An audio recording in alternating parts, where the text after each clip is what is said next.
Hello and welcome back to our channel. Before we begin today's class, just a quick note.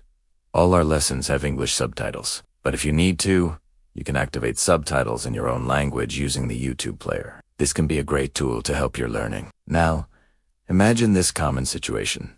You are in a new city. You walk into a busy coffee shop, and the smell of fresh coffee is amazing. You get in line, and as you get closer to the front, your heart starts to beat a little faster. You are looking at the menu, but there are so many options. The barista is working quickly, and you feel the pressure of the people waiting behind you. When it's finally your turn, the barista smiles and asks, "What can I get for you?"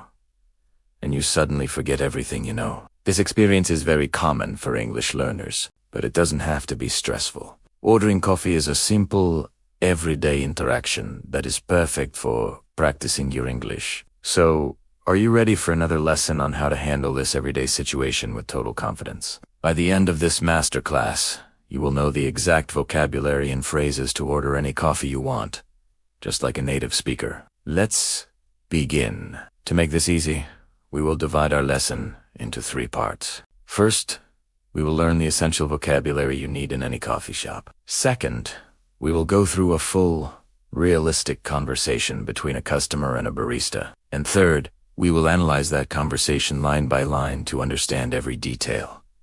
Let's start with part 1, the essential vocabulary. First, let's talk about sizes. In most coffee shops, you can simply say small, medium, or large. However, some famous coffee shops, like Starbucks, have their own special words for sizes. Tall is their word for small. Grande, which means large in Italian, is their word for medium. And 20, which means 20 in Italian, is their word for large.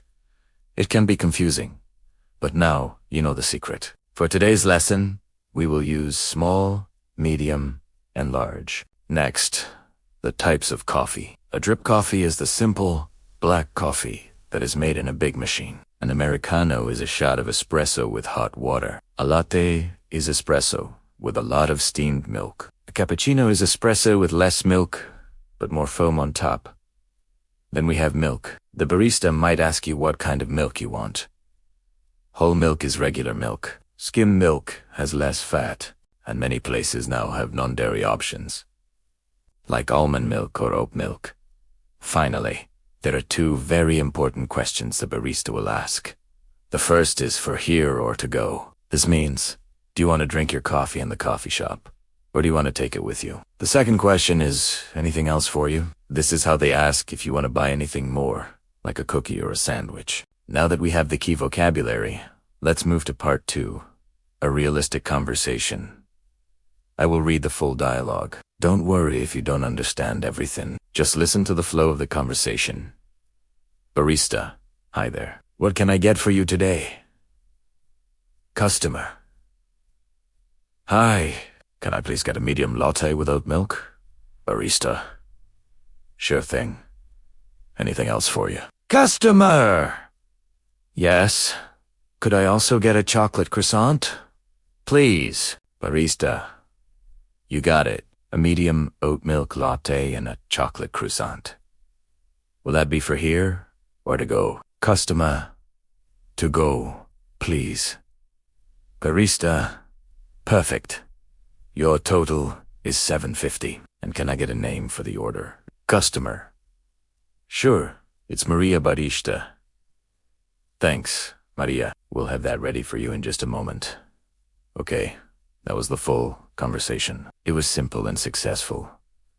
Do you have any questions about the dialogue so far? If so, please leave them in the comments section below. I want to make sure this is all very clear. Now, let's move to part 3, our deep dive analysis. We are now going to go back and look at that conversation, line by line. The barista starts with, "Hi there. What can I get for you today?" This is a very common and friendly way to ask for your order. "What can I get for you?" is a little more informal than "May I take your order?" The customer replies, "Hi, can I please get a medium latte with oat milk?" This is a perfect, polite way to order. The phrase, "Can I get ... quotes," or "Could I have ...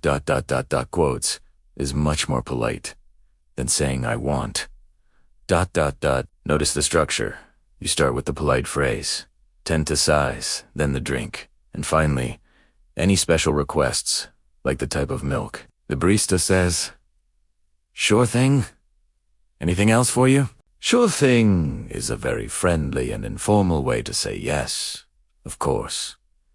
And anything else for you is the standard question to ask if you want to add more items to your order. The customer says, "Yes. Could I also get a chocolate croissant, please?" The phrase, "could I also get ... double quotes is the perfect way to add a second item to your order. The word also is key here.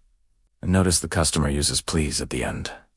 It's always a good idea to be polite. The barista confirms the order. You got it. A medium oat milk latte and a chocolate croissant. You got it is another friendly way of saying I understand. Repeating the order is a normal part of good customer service to make sure there are no mistakes. Next, the barista asks, "Will that be for here or to go?" This is the classic question. The customer's answer is simple and direct. "To go, please." You could also say, "For here, please." The barista then says, "Perfect. Your total is $7.50. And can I get a name for the order?" He tells you the price and asks for your name. Asking for a name is very common in busy coffee shops. The customer replies, "Sure, it's Maria." A simple and clear answer. Finally, the barista ends the conversation. "Thanks, Maria. We'll have that ready for you in just a moment." This is a polite and professional way to finish the interaction. And that's it. By breaking down the conversation, you can see it's just a series of simple, predictable steps. Your mission now is to practice. You can practice at home, and when you feel ready, go to a real coffee shop and try it. It's okay to be nervous, but now you have the tools to be successful. So, what did you think of this video? Was this lesson on ordering coffee helpful for you? Please let me know in the comments. And if you want to become a truly confident and fluent English speaker, make sure to subscribe to the channel right now. Click the like button to support our work and activate the notification bell to receive our new lessons. We have new classes for you every single day, packed with valuable content at 10 in the morning, 3 in the afternoon, and 7 at night. Thank you for your valuable time, and I'll see you in the next lesson.